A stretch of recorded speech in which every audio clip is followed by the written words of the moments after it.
Britain and the European Union announced on Thursday that an agreement on the draft text of a Brexit deal had been reached, a last-minute breakthrough for Prime Minister Boris Johnson as he works to map out Britain's departure from the bloc.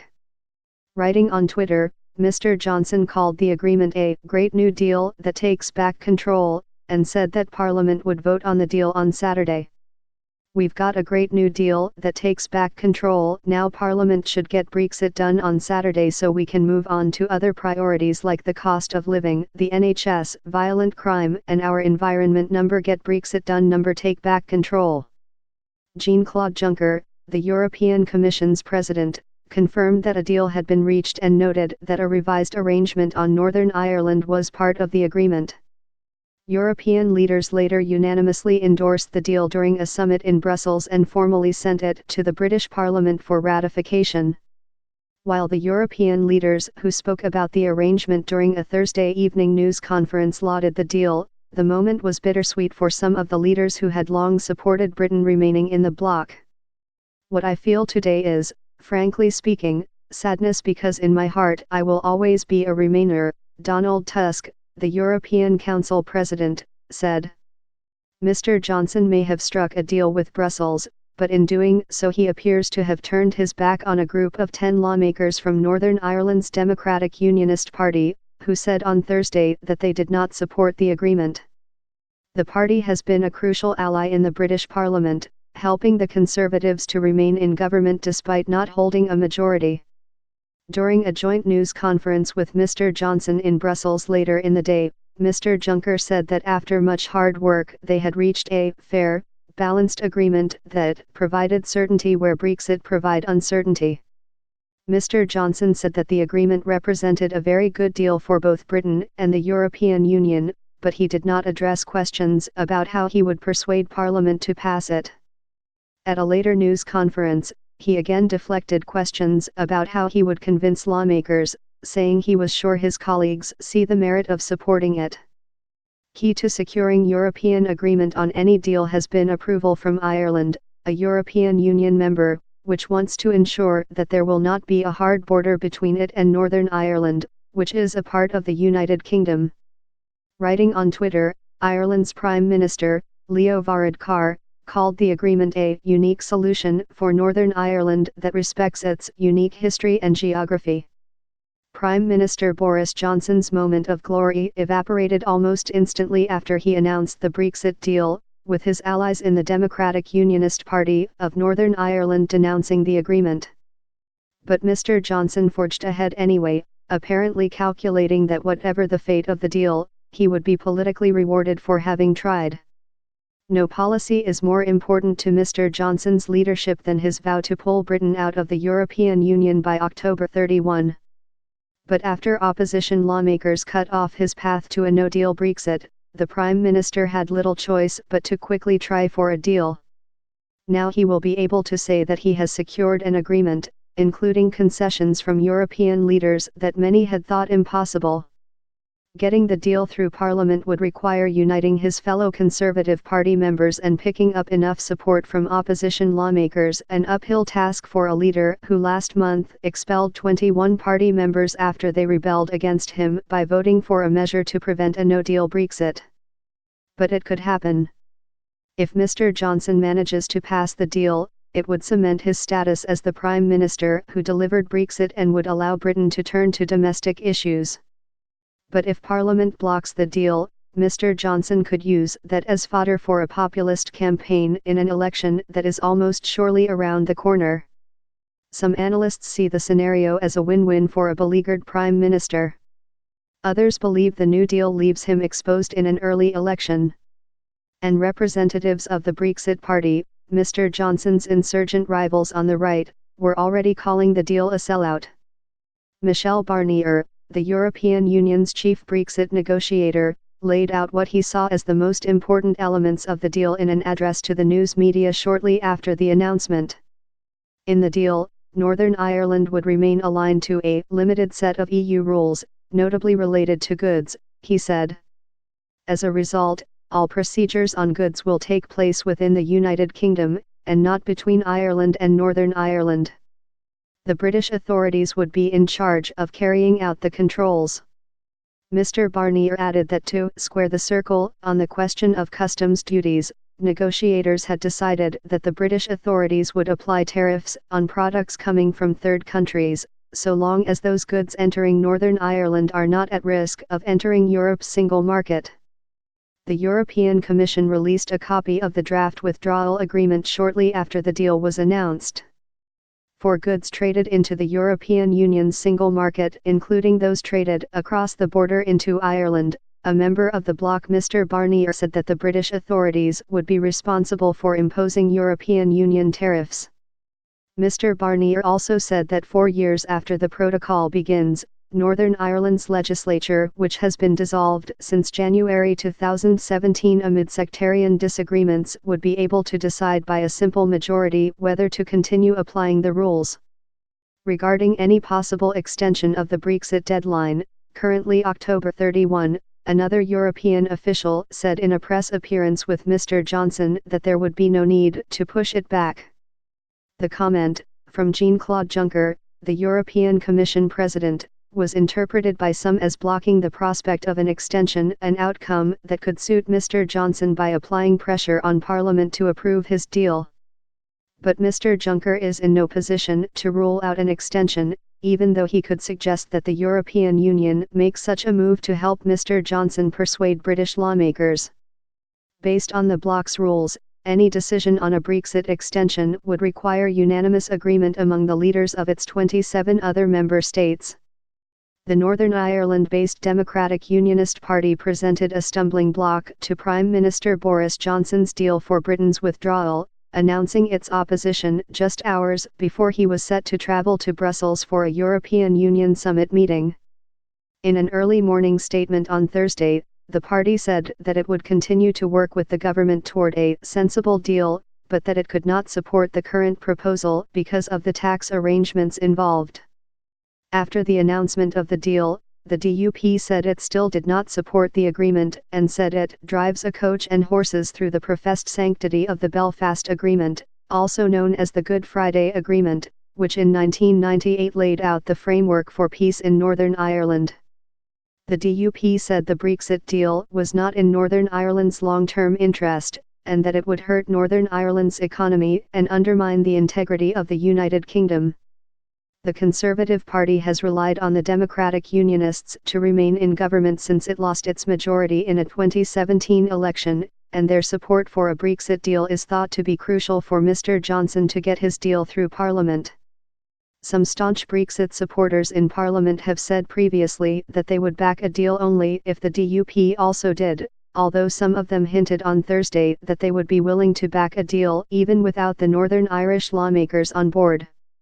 Britain's opposition Labour Party slammed the proposed deal, calling it worse than the one negotiated under Boris Johnson's predecessor, Theresa May.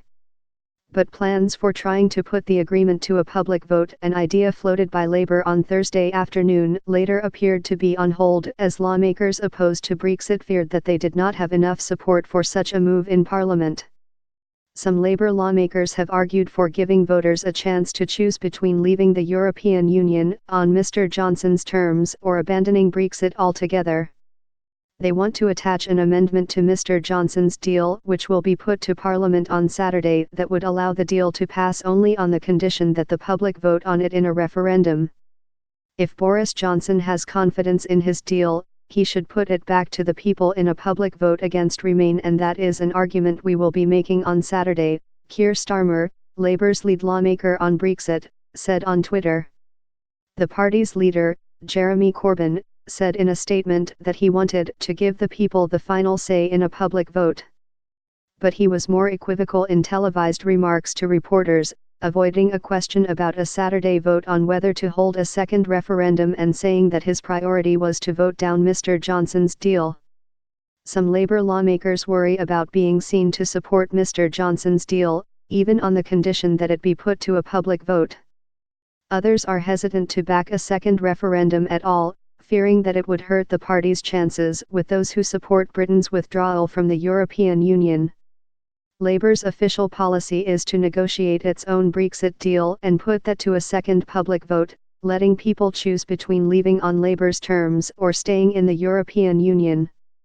Residents of Northern Ireland who want to preserve the territory's status as part of the United Kingdom said they felt betrayed by Boris Johnson's decision to sign off on a deal with the European Union without support from the lawmakers that represent them.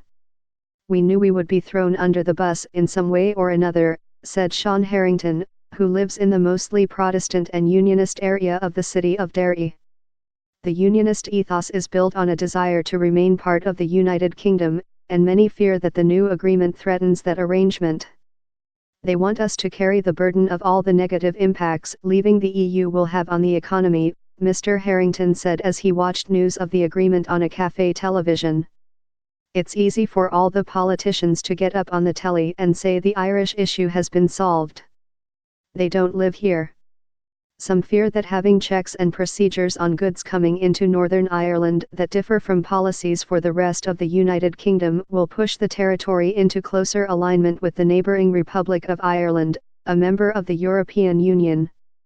"We are part of the UK, yet we will have to check items coming in from the rest of Union. How is that okay?" asked Bernadette Hatton, 69, who lives in the mainly Unionist waterside area of Derry. "We are being put in the same bundle as the Republic." First came the tweets, a deal with the European Union had been reached. Within minutes, the pound surged against the dollar, at one point trading at nearly $1.30. But its value headed downward as word of the Democratic Unionist Party's opposition to the agreement spread, and by the afternoon the pound's value had fallen below where it started the day. The New York Times has looked at why the pound's value has been a barometer for Brexit talks over the past 3 years. $1.48 Britain votes to leave the European Union by a narrow margin. $1.40 EU and British negotiators agree on terms for a smooth transition. $1.45. $1.29 Prime Minister Theresa May says Britain may cut important economic ties with the EU. $1.32 A series of resignations rattles Mrs. May's cabinet. $1.29 Mrs. May's party loses its majority in Parliament. 1.40. $1.26 Mrs. May postpones the first vote on Brexit deal. $1.27 Mrs. May says she will step down, reviving fears of a no-deal Brexit. $1.24 Departure process officially begins, starting a 2-year deadline. 1.35. 1.30. 1.25. $1.25. The British pound in dollars. 1.20. July 16. October 16. January 17. April 17. July 17. October 17. January 18. April 18. July 18. October 18. January 19. April 19. July 19. $1.48 Britain votes to leave the European Union by a narrow margin. $1.40 EU and British negotiators agree on terms for a smooth transition. $1.29 Prime Minister Theresa May says Britain may cut important economic ties with the EU. $1.32 A series of resignations rattles Mrs. May's cabinet. $1.45. $1.26 Mrs. May postpones the first vote on Brexit deal. 1.40. $1.29 Mrs. May's party loses its majority in Parliament. $1.27 Mrs. May says she will step down, reviving fears of a no-deal Brexit. 1.35. $1.24 Departure process officially begins, starting a 2-year deadline. 1.30. 1.25. $1.25. The British pound in dollars. 1.20. July 16. January 17. July 17. January 18. July 18. January 19. July 19. 1.25. 1.40. $1.20. 1.30. 1.35. 1.45. July 16. $1.48. Britain votes to leave the European Union by a narrow margin. October 16. $1.29. Prime Minister Theresa May says Britain may cut important economic ties with the EU. January 17. $1.24. Departure process officially begins, starting a 2-year deadline. April 17. $1.29. Mrs. May's party loses its majority in Parliament. July 17. October 17. $1.40. EU and British negotiators agree on terms for smooth transition. January 18. The British pound. In dollars. April 18. July 18. $1.32. A series of resignations rattles Mrs. May's cabinet. October 18. $1.26. Mrs. May postpones the first vote on Brexit deal. January 19. April 19. $1.27. Mrs. May says she will step down, reviving fears of a no-deal Brexit. July 19. $1.25. 1.25. 1.40. $1.20. 1.30. 1.35. 1.45. July 16. $1.48. Britain votes to leave the European Union by a narrow margin. October 16. $1.29. Prime Minister Theresa May says Britain may cut important economic ties with the EU. January 17. $1.24. Departure process officially begins, starting a 2-year deadline. April 17. $1.29. Mrs. May's party loses its majority in Parliament. July 17. October 17. $1.40. EU and British negotiators agree on terms for smooth transition. January 18. The British pound. In dollars. April 18. July 18. $1.32. A series of resignations rattles Mrs. May's cabinet. October 18. $1.26. Mrs. May postpones the first vote on Brexit deal. January 19. April 19. $1.27. Mrs. May says she will step down, reviving fears of a no-deal Brexit. July 19. $1.25. Source: Refinitiv. By the New York Times. Business groups reacted to the news of a draft deal with a mix of relief that it might prevent Britain from crashing out of the bloc without a plan, and caution over potential long-term consequences. Many industries, including car manufacturers and aerospace companies, have warned that leaving the European Union without preserving smooth and favorable trade terms would damage their operations in Britain. For small businesses owners, who have long voiced worries about supply shortages and the loss of markets in Europe, a deal that includes a transition period would at least delay the risk of such dangers. Many small businesses will be relieved that there now appears to be a credible pathway toward securing a deal that avoids a chaotic no-deal. On October 31, Mike Cherry, the national chairman of the Federation of Small Businesses, said in a statement on Thursday. At the same time, business groups warned against rushing into a poorly thought-through deal that could damage the economy in the long term. If a passable deal is in touching distance, then politicians on all sides should be pragmatic about giving us the time to get there, Jonathan Gelded, the Director General of the Institute of Directors, a British business group, said in a statement. Reporting was contributed by Benjamin Mueller, Mark Landler, Stephen Castle, Ben Mueller, Mark Santora, Martina Steves-Gridneff, Megan Specchia, Silan Yegensu, Stanley Reed, and Anna Shave Ryan.